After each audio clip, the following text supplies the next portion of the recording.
What's up, everyone? Welcome back to another episode of Empty the Benches. Nick and Mac back with you guys once again to talk some puck. Mac, how you doing, my friend? I'm doing good. Yeah, things are good. Weather's getting a little nicer, and then like not nice, and then nicer again. But we're taking the nice days while we can get them, and yeah, things have been good lately. Yeah, we're in that like weird, mode now for like the Midwest and the East Coast where every day is all four seasons. Yeah, dude. Literally today, I put on like my winter coat to go to work. Immediately regretted it. Got to work, didn't regret it anymore.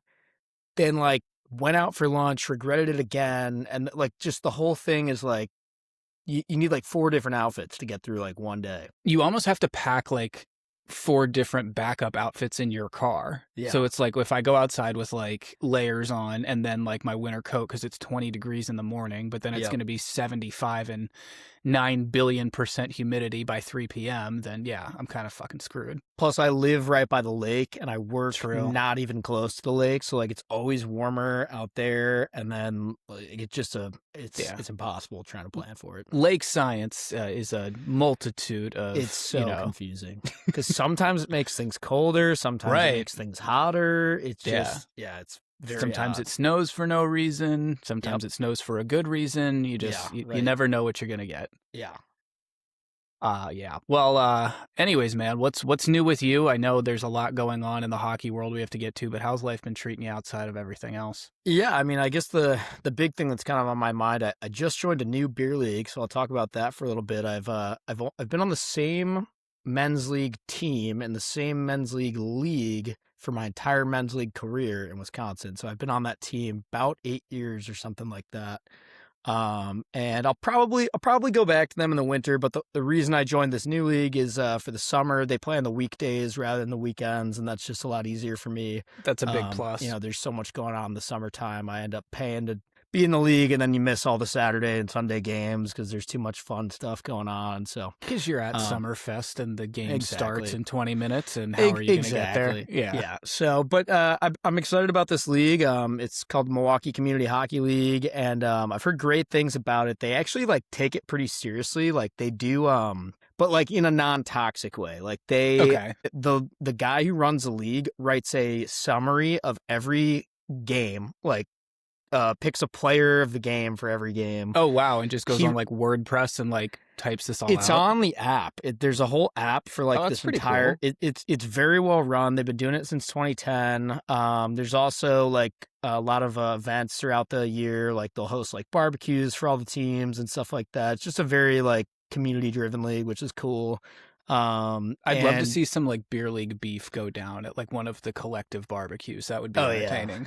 That'd be fun. Well, he does power rankings every week too. There's 8 teams in the league, and he does power rankings after each week. So we're 2 weeks in. My team is 0-2, and here's just my quick little story that I'll tell here. So joining this league, like I said, there's 8 teams, and 6 of the teams are sponsored by like local bars and restaurants, all of which I frequent. Like it's a couple of restaurants I like. Elwood's has one team. Oh, nice. Elwood's also has a team in like almost every league. So it's not even like Nate's team. It's just like, I don't know, somebody affiliated with them. But it is the People's Hockey Bar. It is. So all that to say, I'm going into this league, and I've got like a couple buddies in the league who have told me like, oh, you should come play here in the summer, all this. And so I'm just hoping, number one, I get drafted. Oh, that's the other thing. They do a redraft every year so that it's like you're never on the same team. It keeps it fair. So it's just full redraft. Yep. Mm-hmm. Wow. And so it's draft night, and I'm waiting to get the notification for what team picked me. And, obviously I wanted to be on Elwood's, but I also was like, okay, well, I like this restaurant. There's like a good like brewery that owns another team. I was like, okay, as long as I get picked by like one of those teams, because the 2 that are not bar and restaurants, one of them is just like an SEO company, like, it's just somebody's boring like company name or something like that. Well, that's not fun. Right. What are you supposed to do with that? The other one is straight up a dentist office. Like it's literally called hilarious. It's called Loomis Road Dental Extractors. Okay. That's the team name at least. And I said to my buddy, I was like, look, I'll be cool as long as I don't get drafted by the dentist office. So guess what happened? You got drafted first overall by the dentist office. I'm on the dental extractors. So nice. How do you feel being an extractor now? Is that what you've always wanted, or? Well, it's funny. I guess I have two pieces of information to share now. Number one is that I was a little annoyed about it at first, but then I met the guys. Everybody on the team seems great. The jerseys are actually sick, and we have socks too. Oh, no other team in the league has socks. We have socks. Our socks also have a tooth on each one. Kind of cool. That's pretty cool. So already vibing with the team. But number two, I've been on this team for 2 weeks, and my life has changed a lot. Let me just tell you. So, the sponsor of the team is a dentist. And we also have a dental surgeon on our team. And we also have like a dental assistant on the team. So like they're all kind of like made up of, the dental. We've got a lot of people in the dental field on this team, which would make sense. Good thing to have on a hockey team. Right. None of them wear face shields, by the way, which I thought hilarious. Was so funny. Anyway, the big news I have to share with you guys is that I've decided to go back to dental school. And get my degree to be a dentist. So it's gonna be a long road. I quit my job. Gonna be going to school to be a dentist, and I never really thought I'd come here, but it just took 2 weeks spending some time with these guys and hearing them out on how much they enjoy it. That I just was like, you know what, I feel inspired. I think this is what I'm meant to be doing with my life. So I'm pretty excited about it. It's great to hear you say that, and I could tell this is always something that you wanted to do, just having known you for as long as I have. And, how did the work take it? Because I understand that can be a little bit of a brush up, especially, you'd been with that company for a little bit. Were you able to convey to them that, hey, that this is a dream of mine I've had for a while, or did you get a little bit of a blowback there? Yeah, I mean, I don't think they quite get it, but they don't have to, it's just, this is about me. And it's not their thing though, man. No, and like I know I haven't been to the dentist in like 2 or 3 years, but like that doesn't matter, like I'm going to like fulfill my dream, and I'm not going to let that get in my way or anything get in my way, really. So no, you don't need to go to the dentist for 2 to 3 years. One, you're going to be a dentist, so boom, covered there. Yeah, two, I mean, you've got 2 or 3 dentists in your hockey dressing room anyway, so now the dressing room is the dentist. Exactly. 2 birds, 1 stone. Well, and I brush my teeth like most days, so knock out some more time. Just brush your teeth on the bench at hockey games. Get some pointers from the other dentists. Yeah, I think the information you're going to want to take into dental school. Well, yeah, I mean, all our water bottles are just like mouthwash, and oh, nice. We've got like a lot of floss on the bench and stuff too, just to keep everything cool. But yeah, so good stuff, and it's been a life-changing couple of weeks for me. So, dude, that's awesome. I'm so happy for you, so proud of you. So props to you for chasing the dream, because I think we all wish we could be out there doing that. But this is a hockey podcast. Let's talk about some hockey for once. So let's just talk about what I think are 2 very, very stupid things. One of which I agree with. The other I just think was it's a head scratcher. The one I agree with, and the first one is going to be the Leafs firing their GM Brad Treliving 15-20 minutes before face-off last night.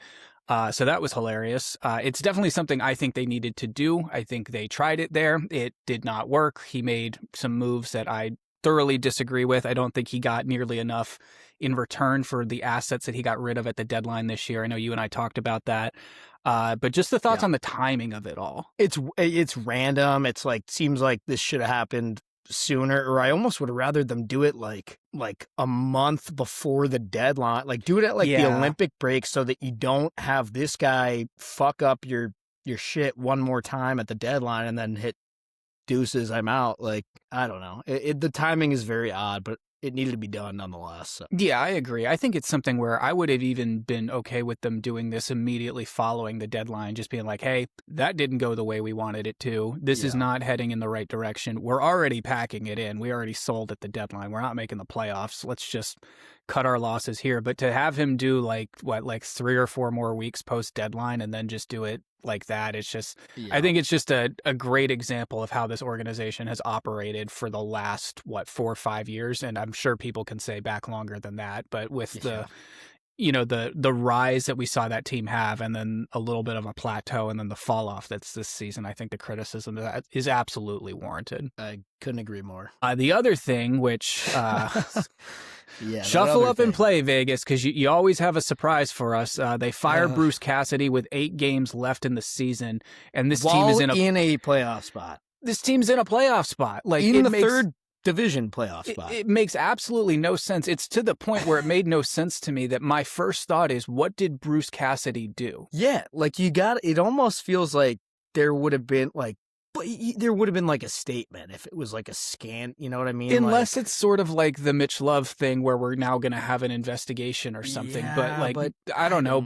Bruce Cassidy just doesn't really strike me as that kind of guy. And, neither did Mitch Love. But sure. But he's been in the league for so long as a player and then coach. And it's just like, why now would something like that come out? Like, people know this guy enough that, like, if there was something really bad, I doubt he's been keeping it secret this long, Is it because Logan Thompson went into Vegas and shut him the fuck up after he essentially blackballed him out of that franchise? Yeah, that could be why. It's weird. I mean, we've seen Vegas, we've seen their upper management make a lot of just kind of like ruthless decisions over the years of like just suddenly turning on a dime of a star player or a coach in this case, or whatever. And so it's kind of par for the course, but even this one just feels like a lot for them. And it just doesn't make any sense. Like, I just don't see a world where, even if you think this guy's not the guy, or you need, like, in what world does it make sense to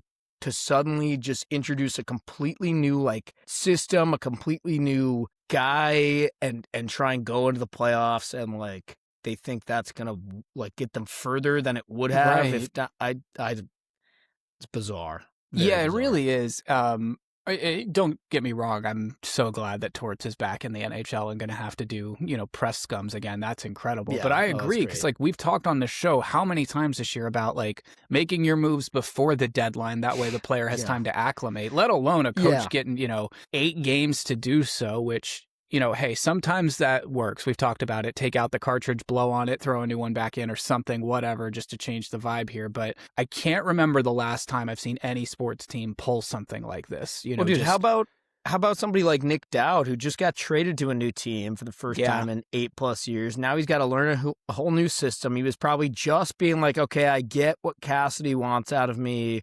Understand, how his system works different than Carberry's did. Like, he's probably just getting acclimated. And then, oh, boom, we're hiring Tortorella. Cassidy's gone. Now all of you have to figure out a whole new thing. Like, what the fuck, dude? Like, I'd be like so annoyed and confused. There is a lot of skill and talent in that locker room to play with, which I think is interesting, because a lot of the time Torts goes in there to get the most out of a group that does not This have is that. Like the flashiest team he's had in a while, which is for really sure interesting. But I think it also just puts this weird little spin on things, sort of like a Godfather, Sonny Corleone, Tom Hagen kind of like vibe, like this like upper council with Kelly McCrimmon and Bill Foley and George McPhee, where if you're not in that immediate little circle, you are on the shopping block. And the only reason that you might not be like about to shipped out is because you have like a Marner contract or an Eichel contract where you just can't move the guy, or the salary is way too high to do something with it. Yeah, it's a very good point. Yeah, so it's interesting. We'll see how that goes. I think they won their first game or something, right? Which, neat. Yeah, kudos, they hats off to you. Yeah. So we'll see how that goes, and then we'll see how that team does in the postseason, because you just never really know with them. Going to be a very interesting situation to keep an eye on. For sure. Another interesting situation that caught my eye last week was 2 of our former beloved Washington Capitals are back in the news. So Evgeny Kuznetsov got suspended for 1 game in the KHL for making an obscene gesture towards Daniel Sprong. If you haven't seen the video, it's exactly what you would do to your friend in the middle of like 7th grade math class when the teacher wasn't looking. Yeah, just completely childish stuff, and funny, not hilarious, not all that surprising for these two. No, not at all. But that's it's funny too, because they obviously know each other. They were on the Caps at the same time. Like, they overlapped for at least 2 or 3 years. Right?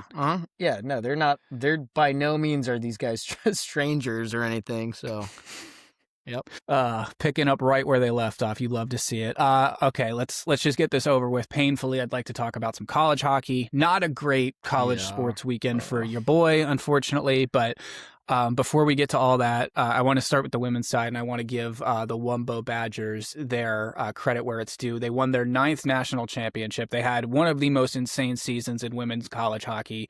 Patty Katzmeyer Award winner Caroline Harvey on the team. I think we all saw where that one was going. She's just probably having the greatest hockey season of all time, in my opinion. But almost certainly going to be first overall in the P-Dub. Yeah, I would take whatever money you have and throw it on that. That's a lock. But, Mark Johnson has just proved what an amazing coach he is. Mm-hmm. One of the best to ever do it in hockey, period. And what he's done with that program is just amazing. They have been A1 for as long as I can remember, and it seems like they're only continuing to get better while the rest of women's college hockey gets better around them. And I think that's just incredibly impressive. Yeah, no, absolutely. I mean, I don't like to praise the UW Badgers for a whole lot of stuff, but I've said the women's team is kind of my exception. Hard not to like that team, and hard not to admit how impressive what they've done is. So yeah. Seriously. Let's go over to the men's tournament for a second. So Gavin McKenna and Penn State got upset by Minnesota Duluth, which I called. Thank you very much. I think we all knew that this was a one and done for McKenna. I think it's really interesting to see what happens with this upcoming draft. You just never know. After this season, some people said it's going to help. Some people said it's going to hurt. At the end of the day, I don't think it's going to matter. I still think this guy's going first overall. What about you? I would agree. I think especially with how long it's been, I mean, we've got such a short attention span and memory these days in general that I think that shit, by the time the draft rolls around, is going to be... Plus, nothing happened. Yeah, it also came out to basically be nothing. So yeah, it magically disappeared. So yeah. Yeah, Sparty, Wisconsin. That was not fun. Let's get into that for a second. So, win that game. You go to the Frozen Four. They get scored on first in that game. I was like, okay, this is a classic Michigan State, Wisconsin Big Ten hockey game. They get dialed in. They go to work. They get a great, nice little fluky bounce. 30 seconds later, they take the lead.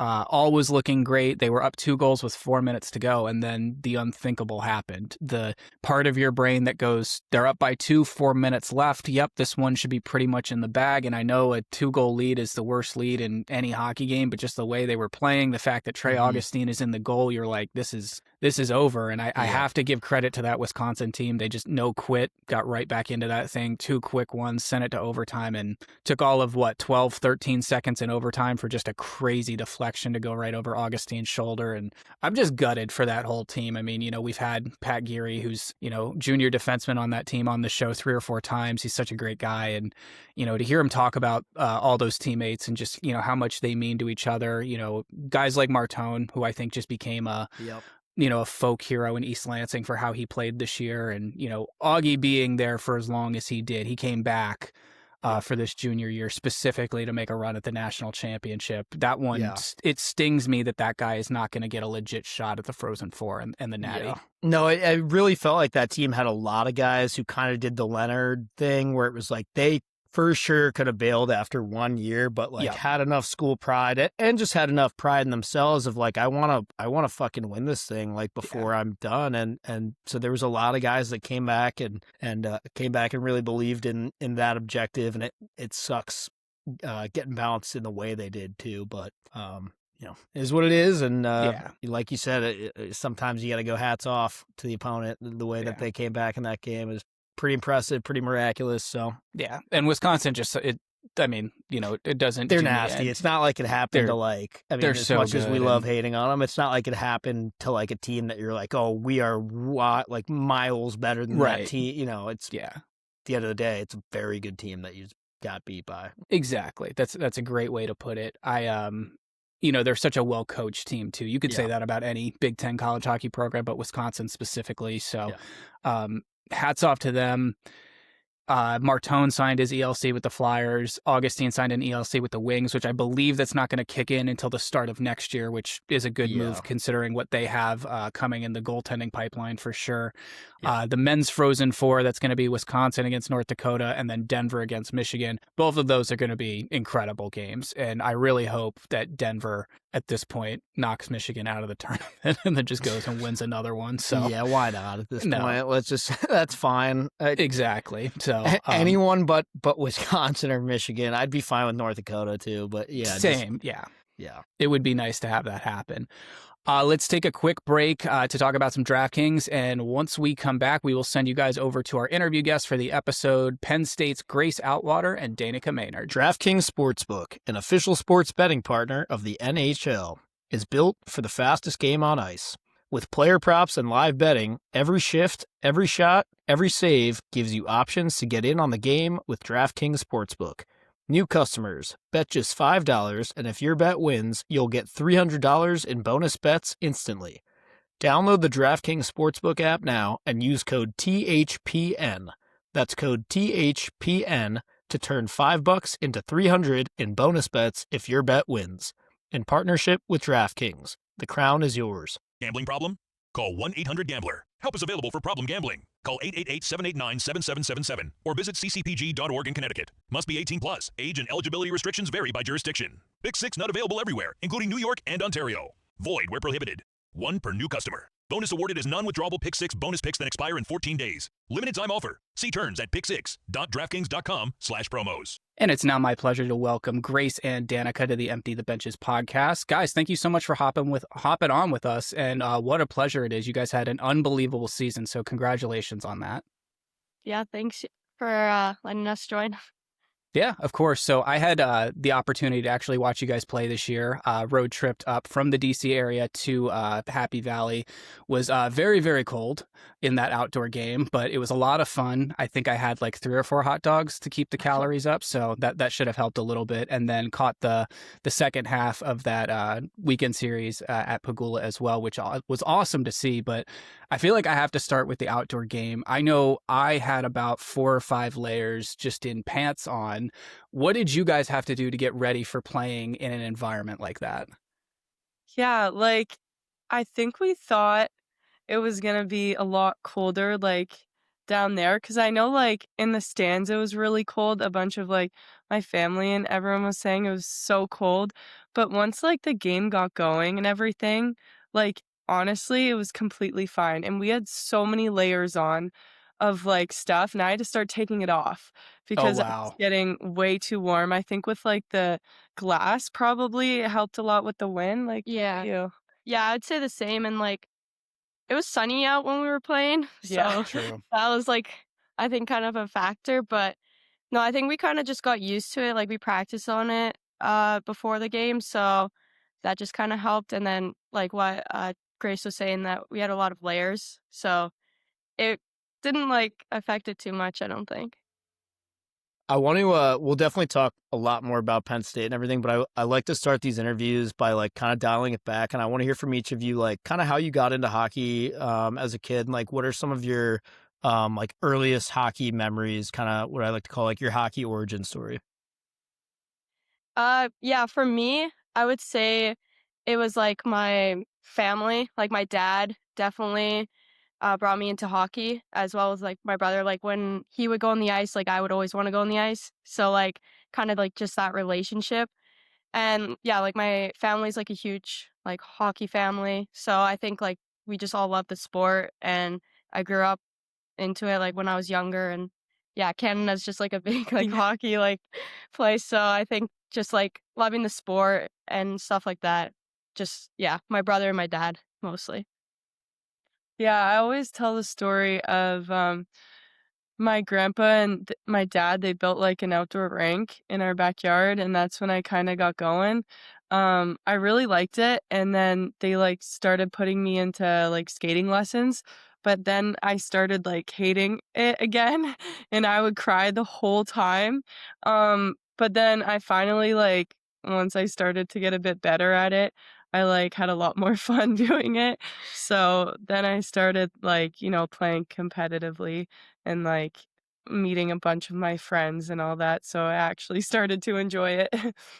Are you guys are both Canadian, right? Yeah. Yeah. Are you both British Columbia, or I guess tell us a little bit, like, where you're from, just to give the listeners an idea? I'm from Ontario, so I grew up in Ottawa my whole life, and then just recently in the last 2 years, or 2 to 3 years, I think my parents moved to, Picton, Ontario, so just about, like, 2 hours from Ottawa, in between Ottawa and Toronto. Um, it's a lot different from Ottawa. Ottawa's like a, decent city, a lot of, like, hockey going on there, and then Picton's just a small town. The closest rink from there is, like, 45 minutes away every time Oh, I gotta wow. go house. Yeah. Yeah, for me, I'm from British Columbia, so I used to live in this small town called Osoyoos. There's not a lot of people there, but but then I like moved to Kelowna recently, just for closer to like family, and like my brother's going to university there, and it's just like easier to travel home with like flights. But yeah. So who were the big role models for you guys growing up? I'd say one of mine was Haley Wicknizer. Um, I was always watching her as a kid and just being like, "Oh my gosh, like, she's so cool." Yeah. Um, and then a guy, I would definitely say Sidney Crosby. Like, Oh yeah. that's just a classic, like Yeah, for me, like, I don't know, I used to always watch Mary Philip play when I was younger. Like, I feel like that's a basic answer, but she's just like so good that like everyone always watched her. And then um on like the male side, I would say probably like Cale McCarr. Like I always watched him when I was younger, and just like seeing like his path like growing up, like I think like it was pretty cool to see. Those are pretty good picks. You really can't go wrong with Yeah. any of those. So talking about path for a second, so what kind of brought you guys each to Penn State to where you're at now? What did that trajectory look like for you guys? Yeah, for me, like when I was like getting recruited, obviously Penn State kind of reached out, and when I came to visit here, like I just saw like the whole atmosphere, and the coaches and everyone that I saw were so welcoming, and they like always talked about like being like a really close family. So when I like kind of heard that, I knew that this was it's like a great place to come in. And obviously when I came in, everyone was super welcoming and so amazing, and we had like great leaders and great teammates, and the coaches have been unbelievable. So yeah, that was just kind of the path for me. Yeah, I'd say I'm kinda the same, like, they reached out and I was kinda like, "No way," like, Penn State, it's, like, such a sick school. And I was talking to my family about it, and they were like, "Yeah, like, you have to, go visit, like, keep talking to the coach." I'm like, "Yeah, for sure." So then, after I got to know the coaches a bit better, I was like, "I really wanna come here, like, this seems like the perfect fit for me." Um, and then after committing and everything, I just, coming here and seeing, the facilities and everything that we have, we're so fortunate for it, and, I'm like, I can become such a better hockey player and develop so well over the next 4 years if I come here, the shooting room we have, the gym, the ice we have, just our locker room, everything just will, make us such better athletes. And then obviously the coaching and then all the players who were here before us and how I saw the program was just getting better every single year. So Yeah, you guys had an unbelievable year as a program. First ever Frozen Four appearance. You guys get your first ever NCAA tournament victory. AHA record, 22 conference wins, and then a single season win record with 33 victories, 6 losses. I mean, what do you guys attribute all that success to? Because it seems like you have a great thing going in the room. yeah. Yeah. I think it was the best everyone just got along, I guess. There was no, drama or anything, everyone supported each other and wanted everyone to do well. It was awesome in the locker room, all the time, just pumping each other up, and we just had such good chemistry on the ice and everything too, so I think that all, really helped, so Yeah, I would say like we definitely had great like team culture, like what Grace was saying, and really great like leadership group. Like I think they kind of like they said like they paved the way like from their freshman year, like they brought it up to what the standard is now.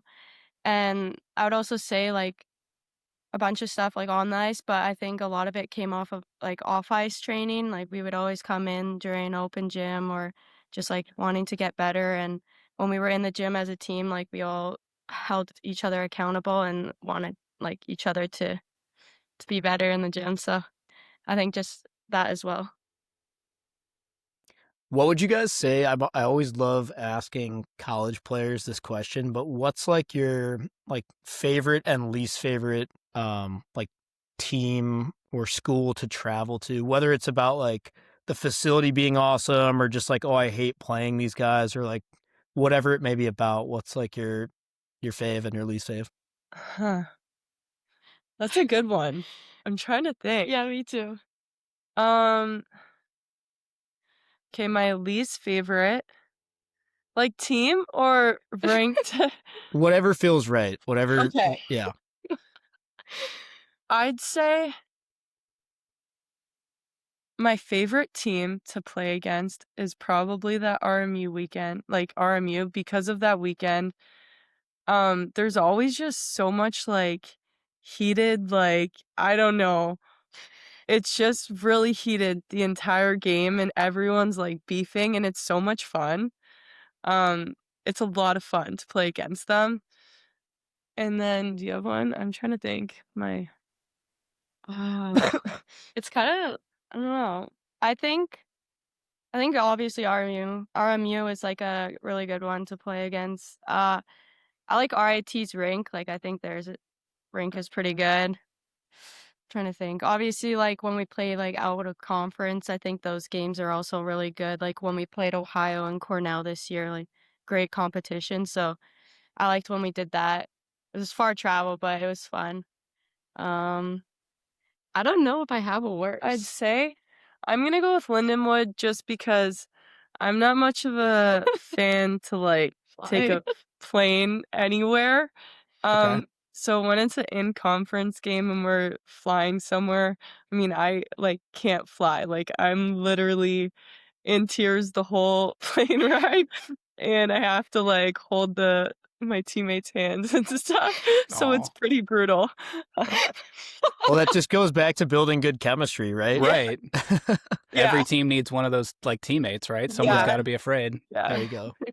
So what is it specifically about the RMU team and you guys that you think it gets so beefy? Because I saw that firsthand at the end of that outdoor and the indoor game. The outdoor one, the last 5 minutes was pretty chippy. Yeah.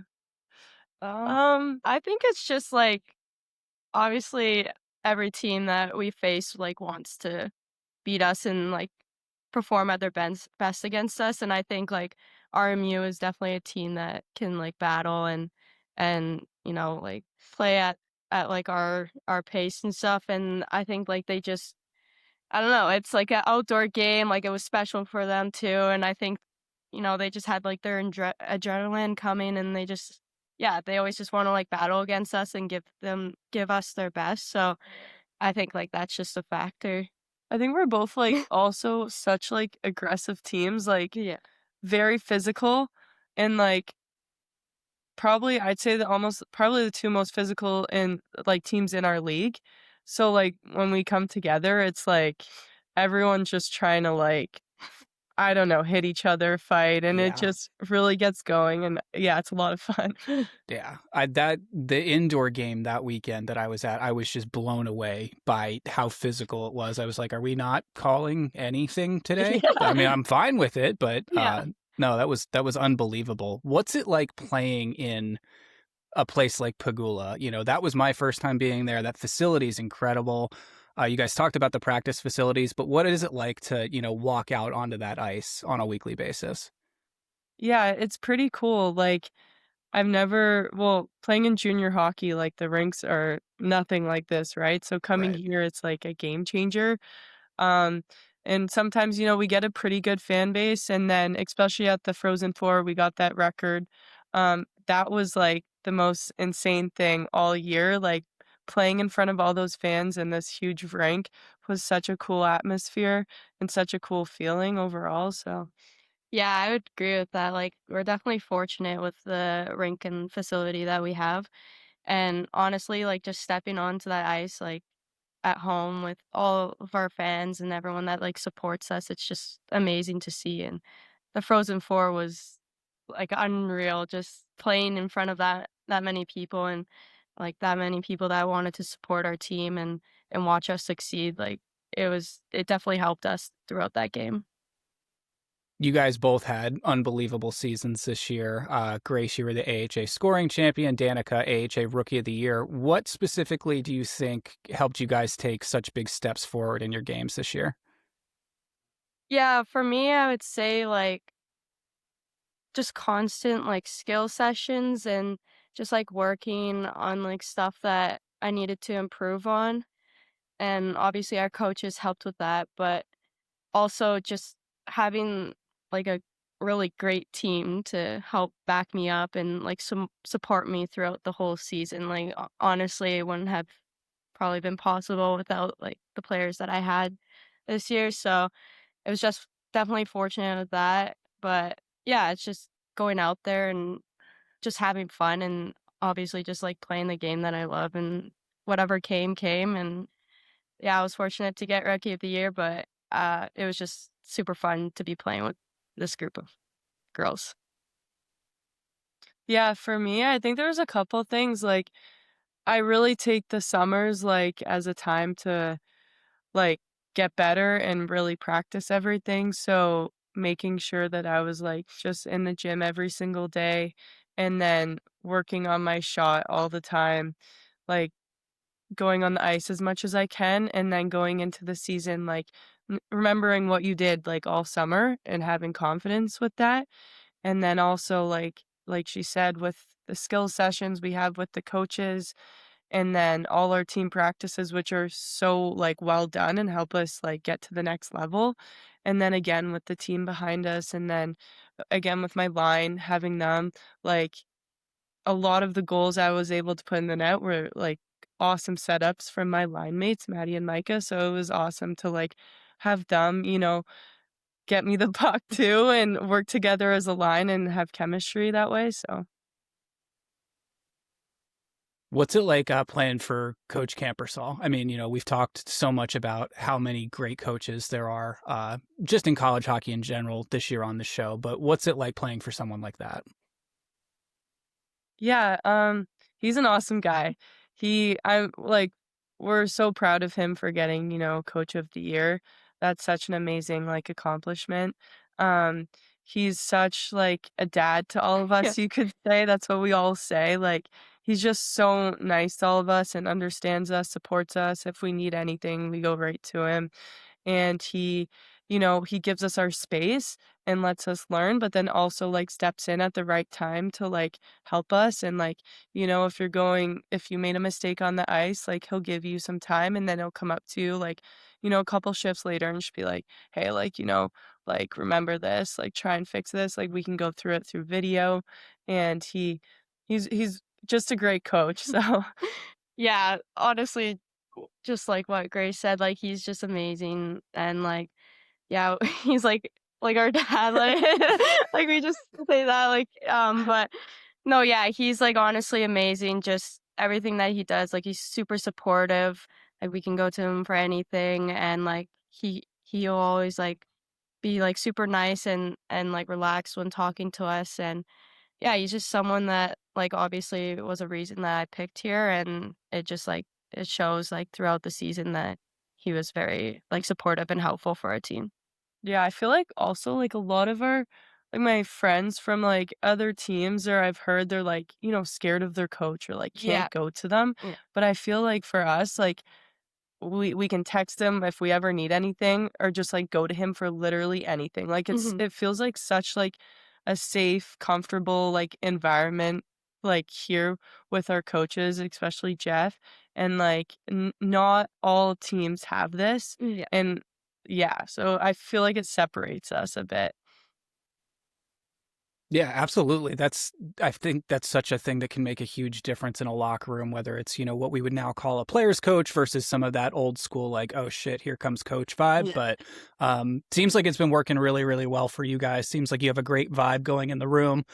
Before we wrap up, I do want to hit you with a little bit of some superlative questions. So I'm just going to say, who do you think is the blank in the room? You're going to tell me what teammate you think that applies to. So we'll start off easy. Who is the funniest in the locker room? Who's the jokester, the prankster, the clown? Caitlin Roberts. Yeah, Rami. Okay. Any good like pranks that she's pulled, or just kind of like goofy across the board altogether? I think she's just like goofy. Yeah, she's so funny. Like Yeah. she's just Everything the that- loudest one in the room. Always Gotcha. talking, never stops talking. And like you just hear her from like so far away. Like we're trying to do video. Do you remember we had like Yes. power play video in here or something? And she's like in the lounge. The door's shut and everything. And we can't even listen to the coach.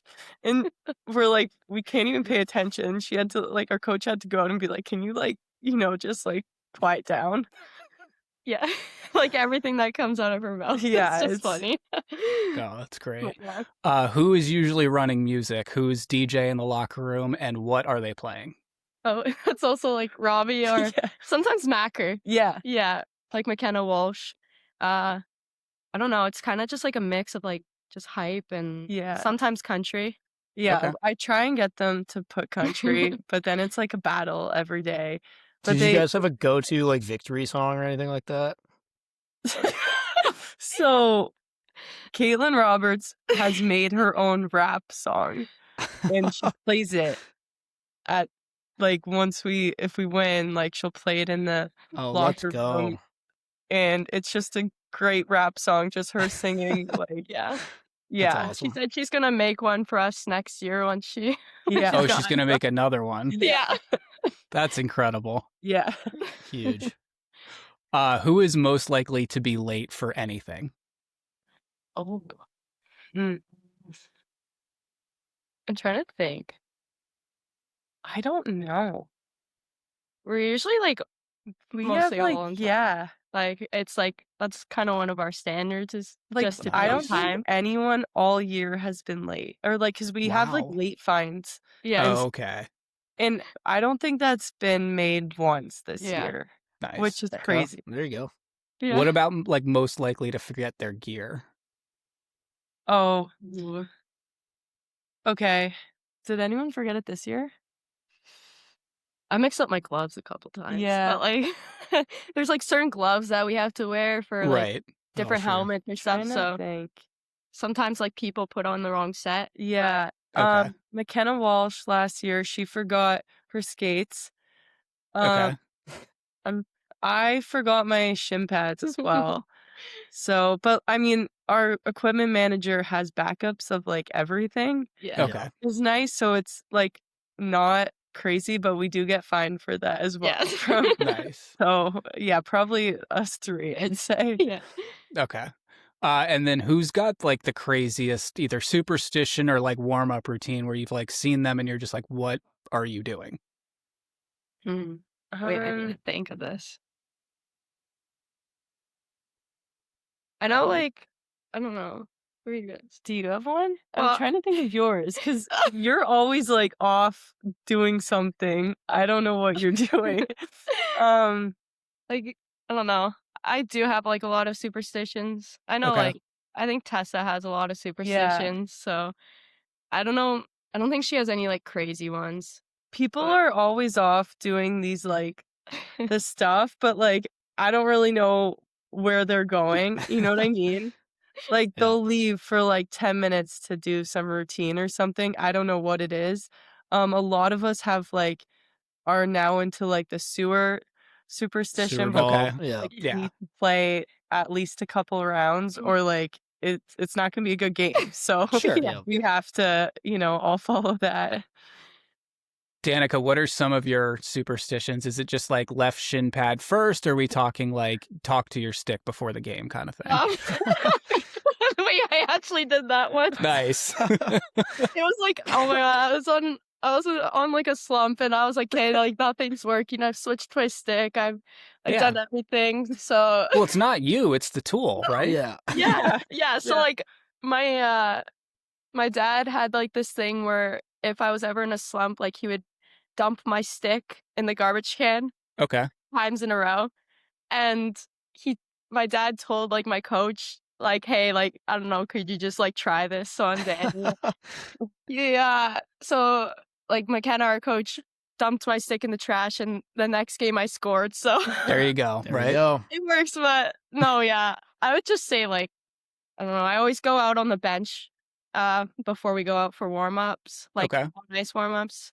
I always have to tape my stick before the game. And then, I don't know, just have like some sort of Gatorade or like Propel on in between shifts. Oh, go squeeze between every period. There you go. Okay. That's a good one. Yeah. Nice. But yeah, besides that, I don't know. Nice. And then I don't know if you guys have seen this going around. There was like a rule in the NHL where if all the referees don't show up, the two teams playing have to pick a player from each team to like stand in as the referee. So if you guys were put in that position, who do you think on your team would make either the best or worst referee? I'm gonna go worst ref, Taya McDonald. Yeah, I was gonna say that. Yeah. She's just like, I don't know. I don't know how to explain her, but I feel like she'd be the worst ref. Like, Okay. I feel like she probably pick like a favorite team Okay. and be super biased the whole game, if that makes sense. So she was like reffing a game that you guys were playing, and she'd just start calling hooking and tripping penalties on the other team for no reason. Okay. Best? I'd probably maybe say Lummer. I feel like she would like. Yeah. Sailor Lum. Yeah. Yeah. Call a fair game. She's Nice. super like smart, like level-headed, you know what I mean? So Okay. I feel like she just Yeah, she would definitely like call it both ways. Yeah. Nice. I think that's all the superlatives I have. Mac, do you have any or?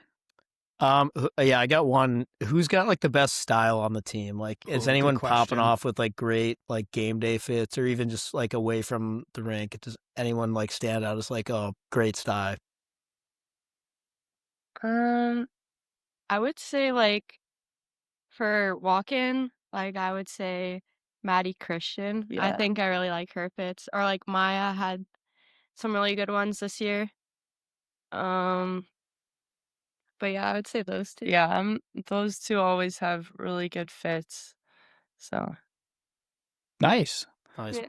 I think out of other questions I have for you guys, going back to the outdoor game, just the run up to that, what was that hype like? And then, I remember being there, there were some issues with the ice. So what like had to change for you guys, and how difficult was that to manage? yeah, we started realizing like behind the nets and in the corners there Okay. was some issues going on. So they had to fix that a lot. So we started like we couldn't dump it in anymore really. Okay. Or we'd kind of be screwing ourselves over. So I don't know, we kind of had to change our like game plan a bit. Make it less of like a dump and chase game. Like that's Sure. what the plan was for like when you're in an ODR and the ice like overall isn't that good, but like the whole ice was pretty good. It was just the corners. Yeah. Right. So yeah, we had to adjust to that. And then also on the one side, I remember the sun was Yeah. just blaring in, and I remember I was on like a 2-on-1, and the sun like totally blinded me, and I was like, oh my gosh. And I like didn't even know what to do. I think I like completely lost the puck, and I just got off, and I was like, okay, like that was really annoying. No, That's yeah. brutal. Like I remember seeing it like going off the glass at one point. It was going into our face, so we just moved a section over, which was easy for us. But yeah, that's got to be a real pain in the ass to be dealing with. I mean, especially like you said, if you're on a 2-on-1, that's like the worst no big deal. imaginable thing to happen. Yeah. No, yeah.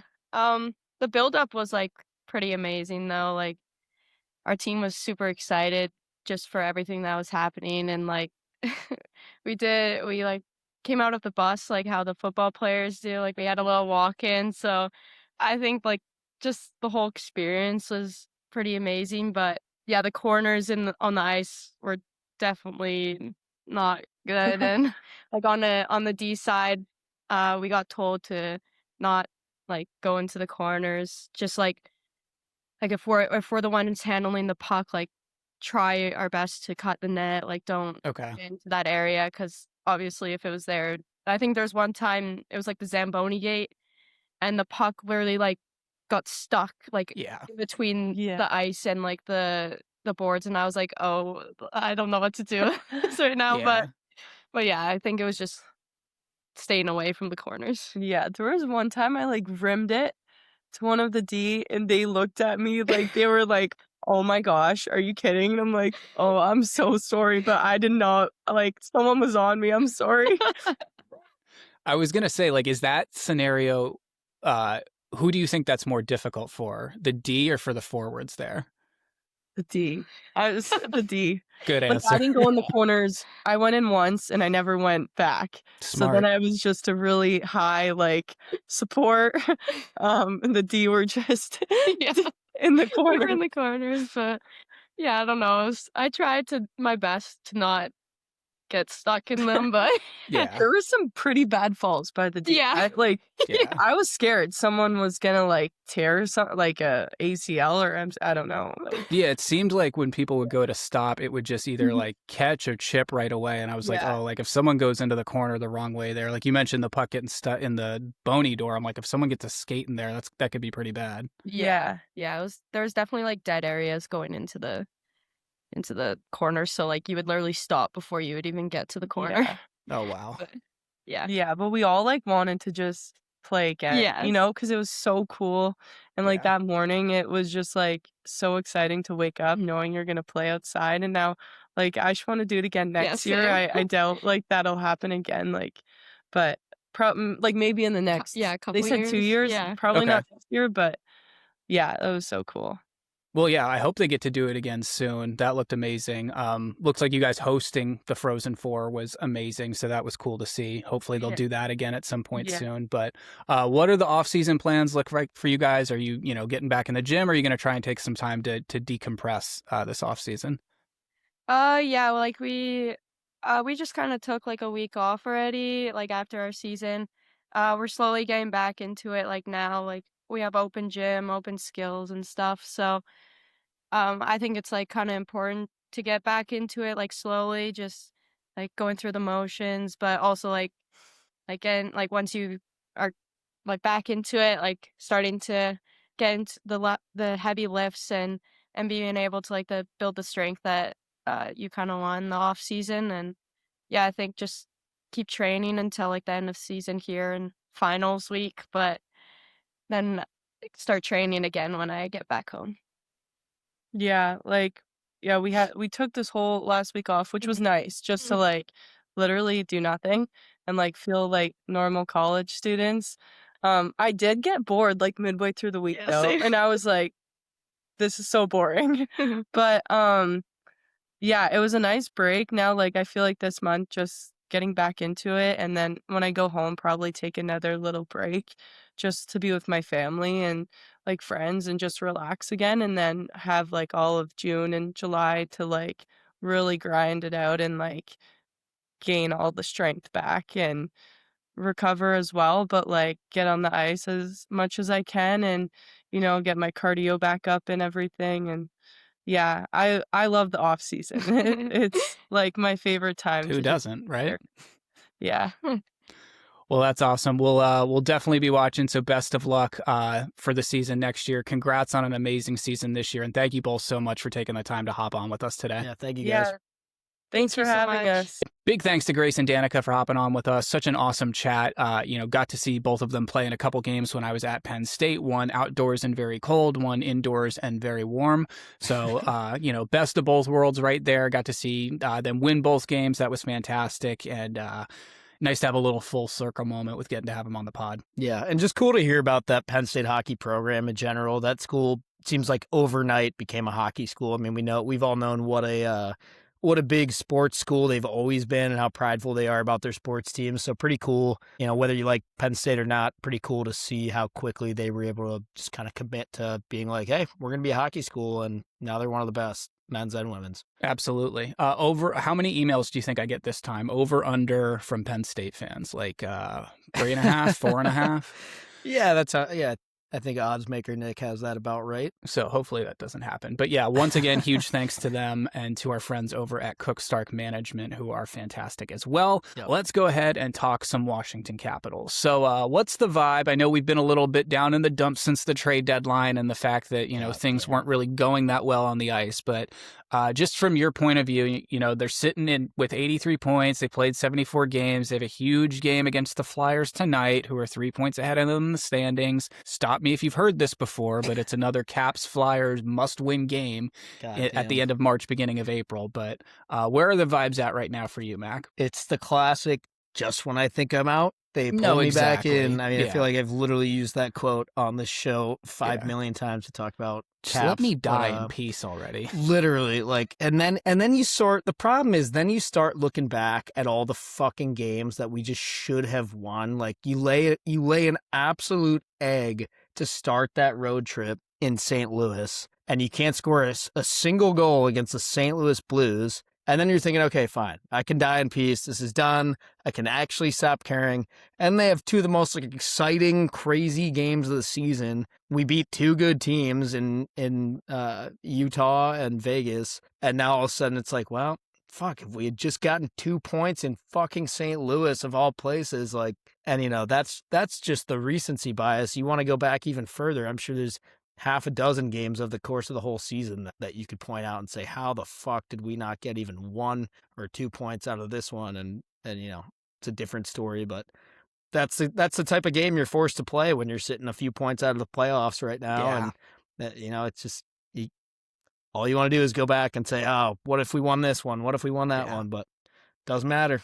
Didn't. So no, exactly. I want to go back to that St. Louis game for a second. That, to this day, I think is the worst ejection I've ever seen from a hockey game that was undeserved. The PLD? Yeah. Dude, that was, I've seen Caps players get thrown out of hockey games before, not my first, rodeo by any means. And I've been like, okay, that was straight up like a very bad hit. Like I remember when Ovi, this was early Ovi, maybe like 2010, 2011, he ran someone in Chicago from behind, not intentionally, just a mistimed hit. And I was like, yeah, you got to toss him for that one. I think he ended up getting like a game or two for it. And even Willie, like when Willie's gone high before, I've been like, hey, that's high.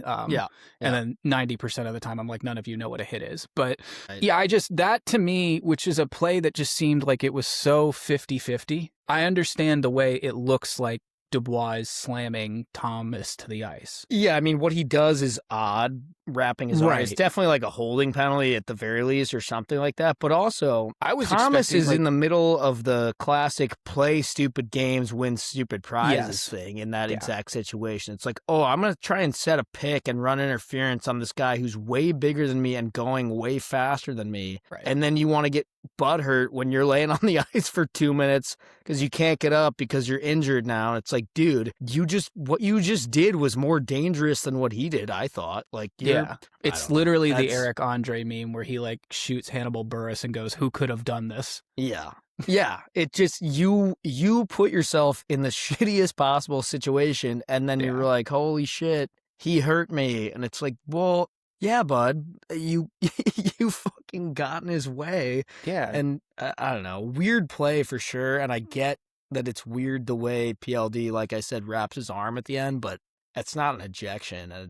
And in no way did I read that as malicious or intentional in any way. I think to me, it's like 2 each and move on. Like you want to talk holding on PLD and like interference on Bob Tom and then move on. I was fully expecting just like 2 minutes each for roughing or 2 minutes for holding, 2 minutes for, I don't know, whatever you want to call Robert Thomas was doing. But like, I understand they want to take guys being slung down to the ice out of the game. I don't think anyone wants to see that. We saw it with the Chatfield McMichael incident last year, which that one to me is a lot more egregious than this. So I was just shocked. I understand that they wanted to call 5 on it to review it. I'm fine with that. That's just the way the world operates. But then you just reviewed it, and let's not be stupid here. I'm like, what are you looking at that made you think, other than like, I don't know, I just don't want to be wrong. That made you think, this is like, a penalty that I'm going to uphold. And I think Spencer Carberry's reaction to it was everything you needed to see. Exactly.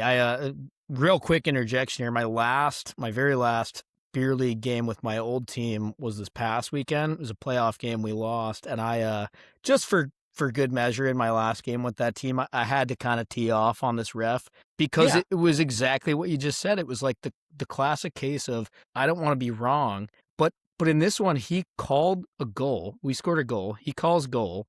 And then, like, we're lining up for the face-off. We've already moved on. Everyone's skating to center ice. And all of a sudden, he waves off the goal. And he's like, oh, sorry, the net was off.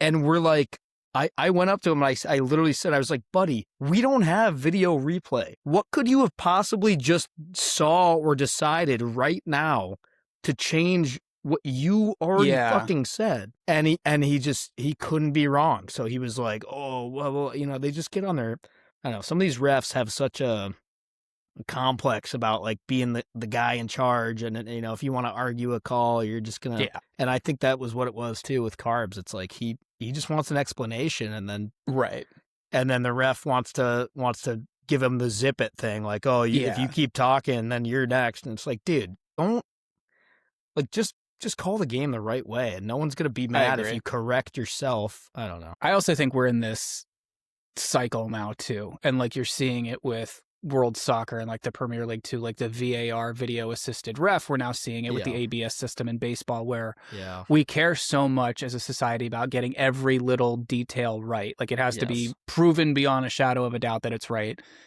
I would love for us to just take all that out of sports. Go back to just with the referee's eyes. There's going to be calls that go in your favor. There's going to be calls that go against you. Same in the NFL. If the ref thinks he gets 2 toes down, just call it how it is. We can look at the replay and go, oh, bad call. Oh, good call. And then same in soccer. We're arguing over offsides and shit like this.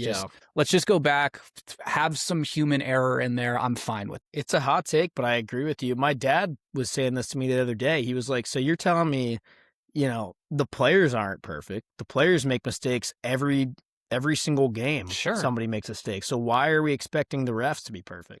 Like, it doesn't, the game's not perfect. The game was never perfect. The electronic assistance almost puts the refs into a place where they don't want to say, oh, I fucked that up.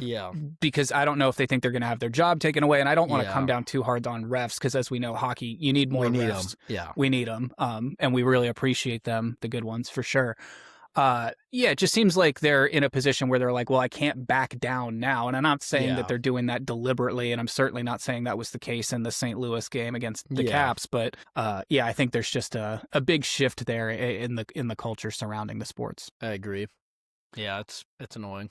So back to the Caps. They play Philly tonight. That's going to be last night when you guys are listening to this. So Porter Martone's going to score because he's making his NHL debut, and the Caps love giving up first career goals. So just expect that to happen at some point.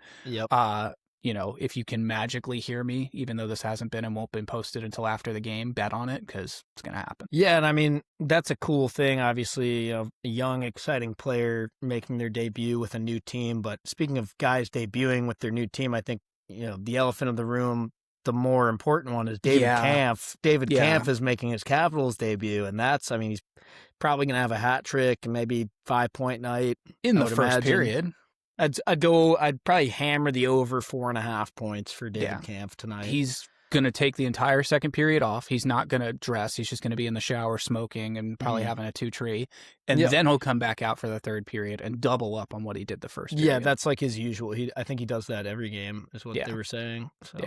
Yeah, so that's huge. It's a really important milestone for the Caps there. They also have the Devils this week. How do you feel about that one? That is tomorrow night, the day you guys are listening to this. See, that's another one where it just should be such an easy win at this point. And, you know, the most Caps thing to do would be to get the dub in regulation against the Flyers and then go lose 3-0 to the fucking Devils or something like that. So I'm half expecting something like that to happen. By the way, while we're still talking about debuts, we've got another debut tonight.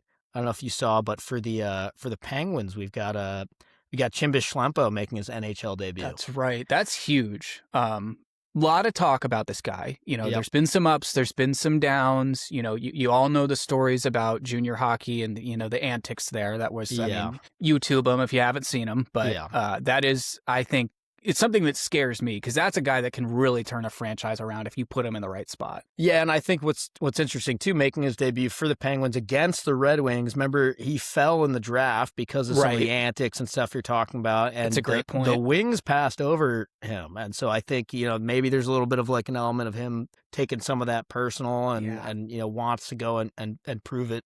You guys could have had me, should have had me, and score against that team that passed on him. So a lot of debuts going on tonight, a lot to watch. That's a great point. I didn't even think about that. Sort of like the Shane Wright factor. I know Wright ended up going a little bit higher, but still kind of that mindset. Yeah, that's huge. No, exactly.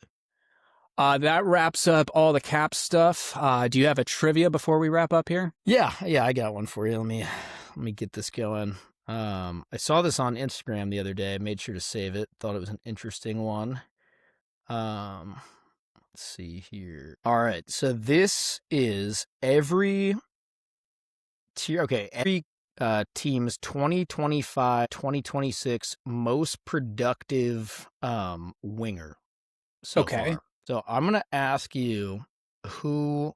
So they tiered it, like they did all the S tiers, the A tiers, B, C, D, and then F. There's 3 teams in the F tier. And like these teams' top winger are the 3 least productive wingers this season. Okay. Do you want me to, how about you guess the team? Okay. And we'll see if you can get the guy, maybe. Okay, so I have to get one of the 3 teams that's in the F tier? Yeah. Okay. Is Calgary one of them? They are one of them. Okay. I don't know if you could think who. So then this would be Calgary's best winger. Okay. Is that Connor Zary? It is not, but that's a good guess. He's probably like second. Is it Backlund? Backlund might be a center. That's the thing. I don't know some of these teams like who is like half. I know center, who's a half forward. Wing. Yeah, exactly. I don't know. Is Huberdeau on there? No, it's Matt Coronado. Okay. All right, so 2 more teams. 2 more teams. Just because they suck, I'm going to have to go with the Rangers. They are in the D tier, and it's Lafreniere. But yeah, you're on the right track. I mean, it's just 2 more shitty teams, basically. Okay. Vancouver. Yes, sir. That's got to be Petey, right? Or DeBrusque? Neither one. Garland? Nope. It's just a big miss. It's he's one of their best players. Okay. He's always in trade talks every year. They're like, "Oh, where's he going?" But then he signed last year randomly. Besser. Yeah. Yeah. All right, one more team. Another team that sucks. Who really sucks? Yep. Always. Chicago? Yep. Okay. This one is crazy that this is their best winger. Like, Jesus. Is it Burakovsky? No, but... Okay. I know he had like somewhat of a decent year there. Yeah, but I think he's also had some injuries, so maybe that's why he's not up there. But is Bedard still playing center? I believe so. So same with Nazar, right? Teravainen. He's moved around a handful of times. He's still pretty young, but he's been on like 3 different teams, I think. Moved around, but been on 3 different teams. And is still young. Damn. Young-ish. Okay. Pretty young. I mean, I don't think he's 22, but he's certainly in his 20s. Okay. He's been on 3 different teams. Damn. Oh, okay. He's 31. I thought he was a little younger than that. But... Okay. That helps a little bit. It's not Foligno. He's way older than 31. And remember, they traded him for a bag of pucks. Right. That's right. So he could go play with his brother. Who the hell is that? Who else is on the Hawks other than Bedard, Nazar, and Burakovsky? I just give it to you? Yeah, hit me. Tyler Bertuzzi. Oh, okay. Yeah, I would not have assumed he would have been up at the top. Not a diss on him, but... No, it's just, but if that's your best winger... Yeah, no, that explains a lot. Yeah. That's tough. Who were the S tier ones, if you can rattle those off real quick? Quick? We got Tampa Bay, Kucherov. Then we got Colorado, Nietzsche's, Boston, Pasternak, Minnesota, Kaprizov, Montreal, Caulfield, and as shitty as they are, the Maple Leafs, Nylander. Oh, wow. That is wild. Anything else before we wrap up? I think that's it. I gotta go do some homework for this dentist stuff, dude. It's already getting, it's crazy how quick you can get accepted into dental school and already have like a bunch of homework. It just so you're just like not that. even adjustment. You're just boom, right into the fire, just hitting the ground running? Yeah, I walked hitting in the there. ground teething. I don't know. Is that a thing? What I think I'm in the school. I mean, to be honest with you, I just walked into the building and just started going. I'm just taking notes and stuff. But they gave me a grade and stuff, so I took a test already, and I got a sheet back and everything. So there you go. I think that's how college works. I think if they hand you a piece of paper with your name on it, you are now in the college, right? I think so. I guess I'll figure out like the payment stuff later. I don't know, maybe I get a full ride just because I'm on the extractors and I don't. Yeah, if you don't hear anything in the next month about like them needing like a bank account number or something, I think you're good. I should just be good, right? Yeah. I wouldn't then like start asking about like a dorm assignment or anything then, because you don't want to be asking questions and then getting ones you don't want to have asked yourself. So yeah, no, I think I'm in there. So yeah. Sweet. Well, yep. Happy to hear that, dude. Guys, make sure you're liked and subscribed on everything on Instagram, Facebook, Twitter, TikTok, YouTube, all that jazz. And we will catch you in the next episode.